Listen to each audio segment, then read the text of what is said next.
Hello, everyone. This is Fanny Tremaine, and today I'm going to be giving you your fall preview of Young the Restless.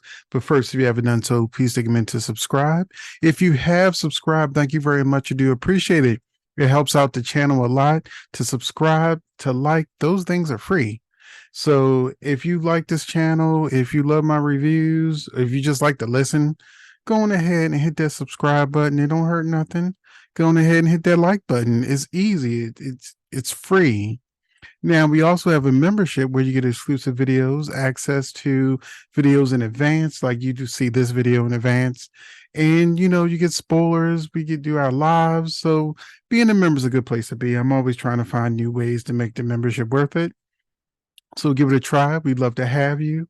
And now we're going to go on ahead and get into this Young and Restless fall preview. And there's not a whole lot to it, which is not good. But we're basically going to get a lot of what we already been getting. So it begins with the Newmans. The fall season is a time for transformation for the Newmans as Victor reclaims the throne and rearranges the deck chairs within the Newman Empire, most notably appointing Nikki as CEO of Newman Media. It won't take Victor long to see he's made the right decision when Nikki approaches her new position with a no nonsense and take charge attitude. Nikki will soon take a bright and ambitious team member under her wing. I'm sure that's probably going to be Audra. Victoria and Adam will also feel the wrath of Victor's return to Newman when both see their roles drastically change within the company. Well, the spoiler already said Victor's going to take back CEO of Newman Enterprises, and Nikki, because instead of giving it to Adam, the reins for Newman Media, he gave it to Nikki. So Adam will divert his attentions to Sally, while Victoria will retaliate like never before, taking Nate along for the ride. So we've seen this before, which actually last time Victor lost, Victoria went to the board, so he couldn't unseat her, and she pretty much forced him into premature retirement. But it looks like this time Victor's going to have the upper hand, and who knows, maybe Victoria will start her own company with Nate. We'll see. Sharon, Nick, and Sally.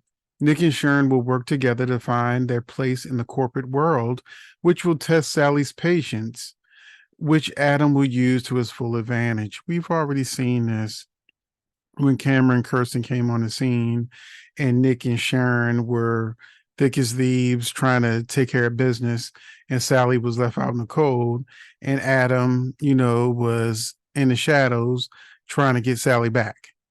So looks like we're just doing that all over again. The Abbotts. Meanwhile, at Jabot, Ashley makes an announcement which sends shockwaves uh, through the Abbott family. This fall, Jack and Diane host a lavish wedding reception, which will be the backdrop for shocking drama and romantic encounters. And Billy visits his dark side when he engages in a tug of war with Tucker McCall. So we know Melissa Kerr Egan is on maternity leave. She plays Chelsea. And since they really don't have anything for Billy to do, they decide, okay, while she's gone, let's go on ahead and have Billy go down the road we've seen him go down many times. But at least it says that he's going again to war with Tucker and not with Jack, because this week's episodes made it look like he was going to war with Jack. Phyllis. Phyllis' plan of redemption backfires when she forms an alliance that leads to more harm than good. This feels like deja vu all over again. Didn't this just happen with Jeremy Stark? They're forming an alliance that's more harm than good. I have a feeling that alliance is going to be possibly with Tucker, because there's not a whole lot of characters that Phyllis actually interacts with anymore. Luckily, someone from her past resurfaces, which she needs when she needs a friend most. If you don't know, Michael Damian's coming back to the show, and it's supposed to be for an extended run. So he's not just visiting for a few days. He's actually going to be there, be in town for a while. Around town, Daniel realizes his unresolved feelings for Heather may jeopardize his relationship with Lily. Now, if you don't know, the actress that plays Lily is also pregnant and should be going on maternity leave soon. So this is really a good time for this triangle, which will probably lead to Lily leaving town for a little bit. Summer may decide to take a chance on a new romance. So where does that leave Sharon and Chance? We've been seeing Chance and Summer getting closer and closer. And now with Sharon caught up with Nick, it looks like they may try to see what happens with Summer and Chance. It also says Kyle and Audra continue to play with fire. So what that means is Nikki is going to demand that Audra dump Kyle because she wants Kyle to get back with Summer and doesn't want him to get a divorce. And so Audra and Kyle begin sneaking around behind Nikki's back, um, having an affair, although they're grown ass people. And with Summer about to embark on a potential romance with Chance, Nikki needs to stay out of it. It's not like Summer is not her daughter. So stay out of it. That's, I think it's her granddaughter. So, but stay, get a life, Nikki, which is what I'm telling the writers. I think there's a lot. I think what Nikki needs at this stage in the game, Nikki needs a good rival, which I feel like the Newmans and the Abbott should have had their rivalry reignited a long time ago. I would love to see Victor and Nikki versus Jack and Diane, or Victor and Nikki versus Tucker and Ashley. I think that Nikki does well when she has a female opponent, but she's just playing around with the kiddies right now. This is something I don't care about, but you may. Abby and Devon navigate a family crisis. I find Abby and Devon to be very boring together. Mariah and Tessa, love is stronger than ever as they work together to get Arya the best possible care.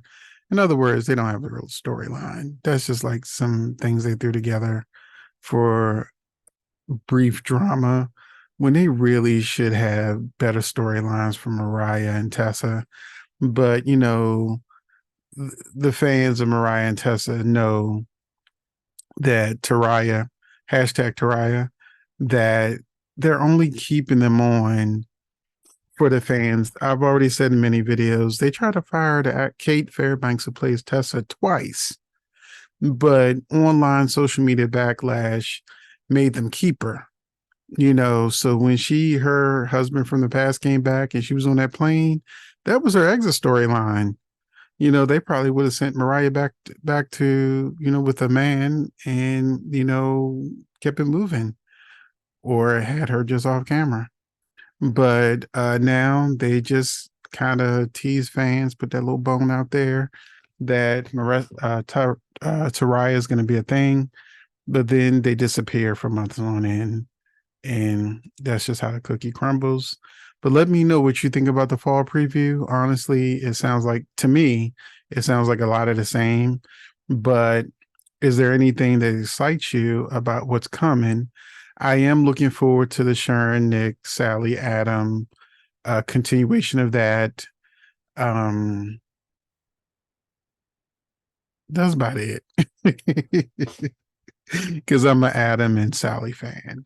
And I like Sharon. I'm not a Nick fan, but I really need Nick taken down a peg. But maybe I'll talk about that in a plot point, a video or something. And let me know if you're enjoying my plot point videos. And I'll see you in the next one.